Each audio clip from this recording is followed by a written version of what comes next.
مراد سعید وزیر اعلیٰ کیوں نہیں بن سکا اور علی امین گنڈاپور وزیر اعلیٰ کیسے بنا، یہ ہے آج کا میرا ٹاپک۔ میری آج کی یہ ویڈیو جمعیت کے لیے کم، پی ٹی آئی کے لوگوں کے لیے زیادہ ہے، بلکہ ہے ہی پی ٹی آئی کے لوگوں کے لیے۔ لیکن سب سے پہلے آپ اس ویڈیو کو سنیں، پھر اس کے بعد بات کرتے ہیں۔ ډیره جزانه درخواست تاسو ټول هوست ته کوم چې زما یو مشر دلته یو څو ورځې وړاندې ډېر خشته انداز کې او ډېر یو جذباتي انداز کې یو اعلان کړی چې 15 ورځې پس به زه هغه سوچ آن کوم. نو موږ د هغه سوچ په انتظار یو. جناب سپیکر صاحب دا خو لا سی ایم صاحب دی چې زه ورسره په خپله ذاتي ولاړ یم. زه د هغه سوچ په انتظار یم. انشاءالله زه په خپله د هغه سپورټر یم، را دي شي هغه سوچ دی آن کړي. هغه کله آن کېږي چې په جذباتو باندې خبرې نه کېږي. راشه په کومه شپه چې هغه اعلان شوی دی سر، په کومه شپه چې هغه اعلان شوی دی د هغې نه را په دې خوا په حلقه کې 1 ګنټه بجلي شته او 1 ګنټه خو پرېږده چې 10 منټه بجلي راشي او بیا واپس شي. نو په اعلانونو چې څه نه کېږي، یو عملي کار وکړئ. هم تاسو کوئ، هم به موږ تاسو سپورټ کوو، خو یو کار وکړئ د عوامو له فایده ورکړي. مهرباني. جی یقیناً آپ دوستوں نے یہ ویڈیو کلپ سن لیا ہوگا، اس پر آگے چل کر بات کریں گے، لیکن میرا عنوان ہے کہ مراد سعید وزیر اعلیٰ کیوں نہ بن سکا اور علی امین گنڈاپور وزیر اعلیٰ کیسے بنا۔ یہاں پر میرا ایک سب سے بڑا جو سوال ہے پی ٹی آئی کے دوستوں سے، ایک تو یہ ریکویسٹ بھی ہے کہ یہ ویڈیو آخر تک دیکھ لیجئے گا۔ سوال میرا یہ ہے کہ کیا علی امین گنڈاپور کے گناہ مراد سعید سے کم تھے کہ علی امین گنڈاپور وزیر اعلیٰ بنا اور مراد سعید وزیر اعلیٰ تو درکنار کہ انہیں الیکشن بھی نہیں لڑنے دیا گیا اور ابھی تک روپوش ہے، سامنے بھی نہیں آ سکتا؟ کیا علی امین گنڈاپور کے گناہ اعظم سواتی سے کم تھے کہ علی امین گنڈاپور وزیر اعلیٰ بنا اور اعظم سواتی ابھی تک روپوشی کی زندگی گزار رہا ہے اور ان کو الیکشن بھی نہیں لڑنے دیا گیا؟ اس پر ضرور سوچ لیجئے گا، اس پر آگے چل کر بھی میں بات کروں گا۔ لیکن چلے، ابھی فی الحال حکومت ہے، کے پی کی حکومت علی امین گنڈاپور کے پاس ہے اور پنجاب حکومت مریم نواز کے پاس ہے۔ اگر ان دونوں گورنمنٹس کی ہم کمپیریزن کر لیں تو اس وقت گورنمنٹ کو 100 دن پورے ہو چکے ہیں۔ علی امین گنڈاپور صرف اور صرف بڑھ کے مار رہا ہے اور مریم نواز وہاں پر پروجیکٹس ڈیلیور کر رہی ہے، افتتاح کر رہی ہے، ٹھیک ہے، وہاں پر اعلانات کر رہی ہے۔ علی امین گنڈاپور صرف بڑھ کے مار رہا ہے۔ یہ ویڈیو جو میں نے چلائی، یہ ویڈیو میں نے اس لیے چلائی کہ یہ علی امین گنڈاپور نے آج سے 15-20 دن پہلے ایک ہوائی فائر ماری تھی، ایک بڑی چلانگیں لگائی تھی کہ میں خود سوئچ آن کروں گا، میں لوڈ شیڈنگ کو ختم کروں گا۔ لیکن لوڈ شیڈنگ کیا ختم کرنی تھی، بجلی ختم کر دی، ٹھیک ہے۔ یہ علی امین گنڈاپور صرف چولے مارتا ہے، بڑھ کے مارتا ہے، ہوائی فائر مارتا ہے، اور یہ کیوں مارتا ہے اس پر بھی میں بات کرتا ہوں۔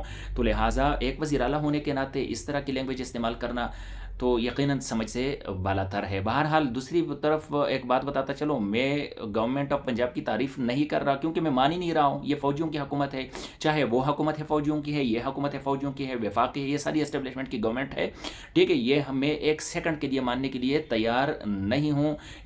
یہاں پر جو عوام کی حکومت ہوگی تو یہ چلے گی، فوجیوں کی حکومتیں نہیں چلے گی۔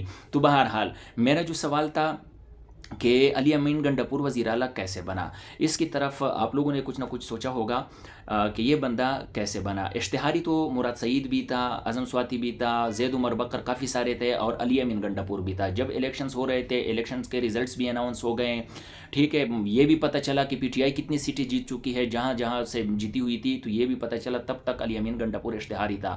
یہ کیسے ممکن ہے کہ ایک اشتہاری بندہ سیدھا جو ہے نا آ کر وزارت اعلیٰ کی کرسی پر برجمان ہو جائے؟ کیا یہ عقل مانتا بھی ہے کہ کسی بھی تانے میں گرفتاری دیے بغیر، کسی عدالت کے سامنے روبرو پیش ہوئے بغیر ایک بندہ آ جائے، سیدھا وزیر اعلیٰ بن جائے؟ یقیناً یہ ممکن نہیں ہے۔ یہ بندہ اسٹیبلشمنٹ کا بندہ ہے، یہ آپ لوگوں نے بھی سوچ لیا ہوگا، اور اب بھی ایسا تو نہیں ہے کہ مطلب وہی پرانی پی ٹی آئی ہے جو پہلے تھی۔ اب تو باجوہ کے ڈھنڈو نے آپ لوگوں کو بہت کچھ سکھا دیا، اب تو کم از کم عقل سے کام لیا کریں۔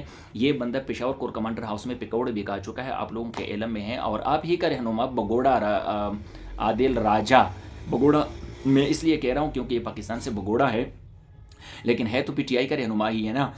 تو وہ کہہ رہا ہے کہ یہ کرنل عثمان، میں نہیں جانتا کہ کرنل عثمان صاحب کون ہے، کہتے ہیں ان کی کالز پر ناچ رہا ہے۔ یہ دیکھو میں صرف خبر دے رہا ہوں، ان کی بات کو نریٹ کر کے آپ کے سامنے پیش کر رہا ہوں۔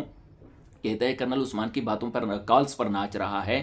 یہ ایک کرنل کی مار ہے یہ گورنمنٹ، اور پشاور کور کمانڈر ہاؤس میں جو انہوں نے سموسے پکوڑے اور افطاری کی تھی وہ تو آپ لوگوں سب کو پتہ ہے۔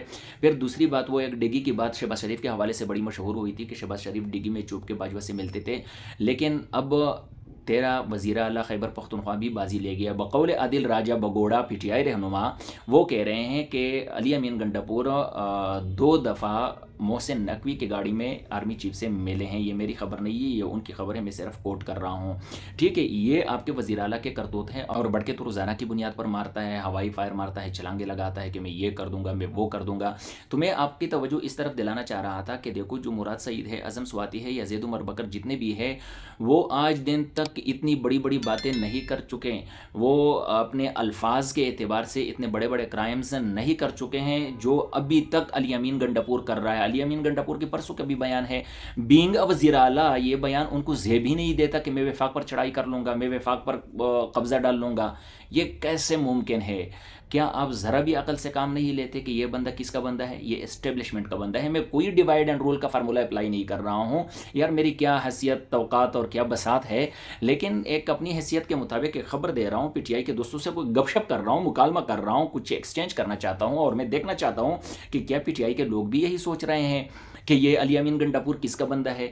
بھائی یہ ہائی جیکٹ گورنمنٹ ہے، ٹھیک ہے، اور یہ علی امین گنڈاپور یہ جو بڑھ کے مار رہا ہے نا، یہ صرف اپنے ورکرز کی توجہ کو ڈائیورٹ کرنے کے لیے، کیونکہ ورکرز میں غم و غصہ پایا جاتا ہے کہ ان کو جو ہے نا مزاحمت کی سیاست آج کل اچھی لگنے لگی ہے، تو ان کو سمجھ نہیں آ رہی کہ ابھی اس دفعہ علی امین گنڈاپور جیسے آدمی بھی ان کو استعمال کر رہا ہے. یقیناً مجھے دکھ ہوتا ہے پی ٹی آئی کے ساتھ لاکھوں کروڑوں اختلافات ہوں، شدید اختلافات ہوں، لیکن یہ درد تو ضرور ہوتا ہے کہ ورکر بیچارہ رول گیا، رسوا ہو گیا، ان کو ڈنڈے پڑ گئے، جیلیں کاٹ لی، خوار ہو گئے، ذلیل ہو گئے، ان کے ماں باپ رسوا ہو گئے، اور آپ اتنی آسانی کے ساتھ اسٹیبلشمنٹ کے ساتھ ڈیل کرو اور وزیر اعلیٰ بن جاؤ، بس دو چار بڑھ کے مارو اور واہ واہ لے لو اپنے ورکرز کے، بات ختم کر دو. یقین کریں مجھے دکھ ہوتا ہے، لیکن پی ٹی آئی کے ورکروں کو ذرا عقل سے کام لے لینا چاہیے. یہ جو میں نے ویڈیو پلے کی ہے، اس نے کوئی تانا دیا ہے علی امین گنڈاپور کو بجلی کے حوالے سے، یہ صرف بڑھ کے مارتے ہیں. اب بجلی ہی نہیں ہے، 100 دن ہو گئے ہیں جو ہے نا وہاں پر مریم نواز پروجیکٹس ڈیلیور کر رہی ہے، افتتاح کر رہی ہے، اور علی امین گنڈاپور کا رزلٹ 0 ہے.